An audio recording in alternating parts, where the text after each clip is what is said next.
मेरी प्यारे भाई और बहनों, आप सभी को जय मसीह की। आप सभी का स्वागत है हमारे इस चैनल पे।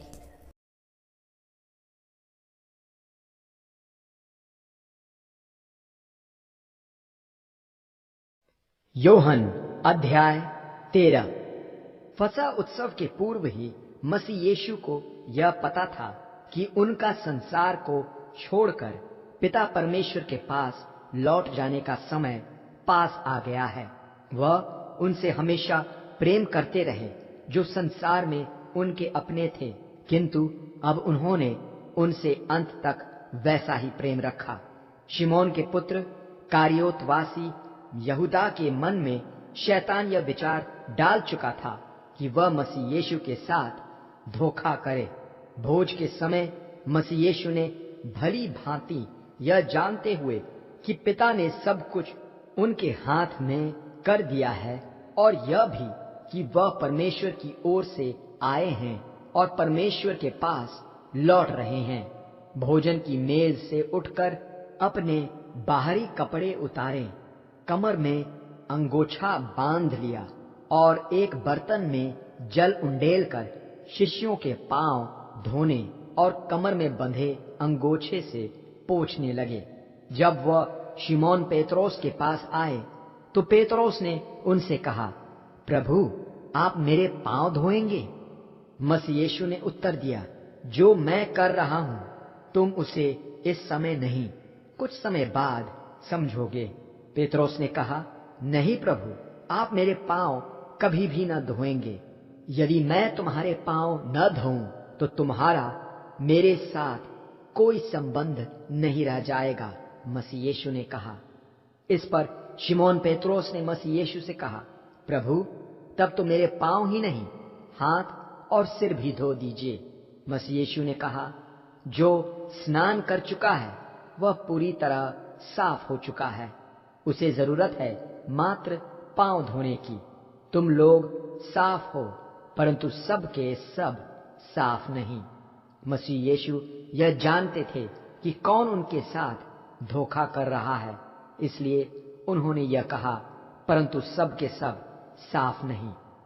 जब मसीह यीशु शिष्यों के पांव धोकर अपने बाहरी कपड़े दोबारा पहनकर भोजन के लिए बैठ गए तो उन्होंने शिष्यों से कहा, तुम समझ रहे हो कि मैंने तुम्हारे साथ यह क्या किया है? तुम लोग मुझे गुरु और प्रभु कहते हो, सही ही है, क्योंकि मैं वह हूं। इसलिए यदि मैंने प्रभु और गुरु होकर तुम्हारे पांव धोए हैं तो सही है कि तुम भी एक दूसरे के पांव धो। मैंने तुम्हारे सामने एक आदर्श प्रस्तुत किया है, तुम भी वैसा ही करो जैसा मैंने तुम्हारे साथ किया है। मैं तुम पर यह अटल सच्चाई प्रकट कर रहा हूं, दास अपने स्वामी से बढ़कर नहीं होता और न ही कोई भेजा हुआ अपने भेजने वाले से। ये सब तो तुम जानते ही हो। सुखद होगा तुम्हारा जीवन यदि तुम इनका पालन भी करो। मैं तुम सब के विषय में नहीं कह रहा हूं, मैं जानता हूं कि मैंने किन्हें चुना है। मैं यह इसलिए कह रहा हूं कि पवित्र शास्त्र का यह लेख पूरा हो, जो मेरी रोटी खाता है उसी ने मुझ पर लात उठाई है। यह सब घटित होने के पूर्व ही मैं तुम्हें बता रहा हूं कि जब यह सब घटित हो तो तुम विश्वास करो कि मैं वही हूं। मैं तुम पर यह अटल सच्चाई प्रकट कर रहा हूं, जो मेरे किसी भी भेजे हुए को ग्रहण करता है वह मुझे ग्रहण करता है, और जो मुझे ग्रहण करता है मेरे भेजने वाले को ग्रहण करता है। यह कहते कहते मसीह यीशु आत्मा में व्याकुल हो उठे।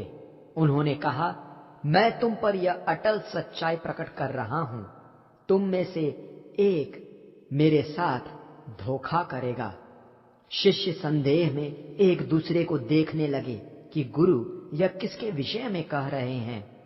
एक शिष्य जो मसीह यीशु का विशेष प्रियजन था, उनके अत्यंत पास बैठा था। शिमोन पेत्रोस ने उससे संकेत से पूछा, प्रभु, ऐसा किसके विषय में कह रहे हैं? उस शिष्य ने मसीह यीशु से पूछा, कौन है वह प्रभु? मसीह यीशु ने उत्तर दिया, जिसे मैं यह रोटी डुबो कर दूंगा वह। तब उन्होंने रोटी शिमोन के पुत्र कारियोतवासी यहूदा को दे दी। टुकड़ा लेते ही उसमें शैतान समा गया।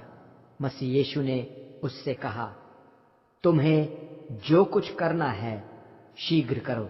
भोजन पर बैठे किसी भी शिष्य को यह मालूम न हो पाया कि उन्होंने यह उससे किस मतलब से कहा था।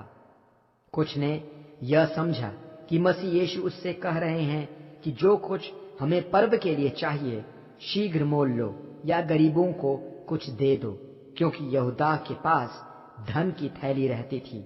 इसलिए यहूदा तत्काल बाहर चला गया। वह रात का समय था। जब यहूदा बाहर चला गया तो मसीह यीशु ने कहा, अब मनुष्य का पुत्र महिमित हुआ है और उसमें परमेश्वर महिमित हुए हैं। यदि उसमें परमेश्वर महिमित हुए हैं तो परमेश्वर भी उसे स्वयं महिमित करेंगे और शीघ्र ही महिमित करेंगे। मैं बस अब थोड़ी ही देर तुम्हारे साथ हूं। तुम मुझे ढूंढोगे और जैसा मैंने यहूदियों से कहा है वैसा मैं तुमसे भी कहता हूं। जहां मैं जा रहा हूं वहां तुम नहीं आ सकते। मैं तुम्हें एक नई आज्ञा दे रहा हूं, एक दूसरे से प्रेम करो।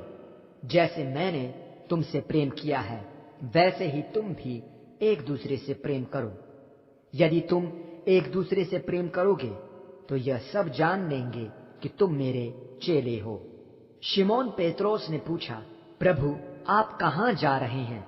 मसीह यीशु ने उन्हें उत्तर दिया, जहां मैं जा रहा हूं वहां मेरे पीछे चलते हुए तुम अभी नहीं आ सकते। तुम वहां कुछ समय बाद आओगे। पेत्रोस ने उनसे दोबारा पूछा, प्रभु मैं आपके पीछे अभी क्यों नहीं चल सकता? मैं तो आपके लिए अपने प्राण भी दे दूंगा। मसीह यीशु ने उनसे कहा, तुम मेरे लिए अपने प्राण देने का दावा करते हो? मैं तुमसे कहता हूं, मुर्गा उस समय तक बांग नहीं देगा जब तक तुम 3 बार मुझे नकार न दोगे।